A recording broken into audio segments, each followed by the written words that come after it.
ব্যবস্থা, অন্যদিকে অর্থনৈতিক ব্যবস্থার আমূল সংস্কার সাধন করেন এবং একদলীয় বাকশাল থেকে তিনি বহুদলীয় গণতন্ত্র নিয়ে আসেন এবং সংবাদপত্রের স্বাধীনতাকে তিনি নিশ্চিত করেন।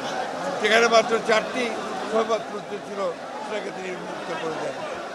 অন্যদিকে বিচার বিভাগের স্বাধীনতাকে নিশ্চিত করেন, জুডিশিয়াল কাউন্সিল গঠন করেন এবং একই সঙ্গে অর্থনীতিতে মুক্ত বাজার অর্থনীতি চালু করেন।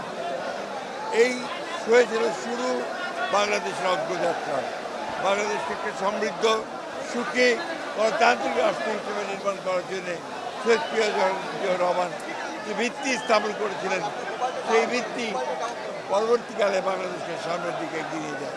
আজকে গার্মেন্টস আমরা ফ্যাক্টরি থেকে, আরএনজি সেক্টর থেকে যে অর্থ আমরা আয় করি, একই সঙ্গে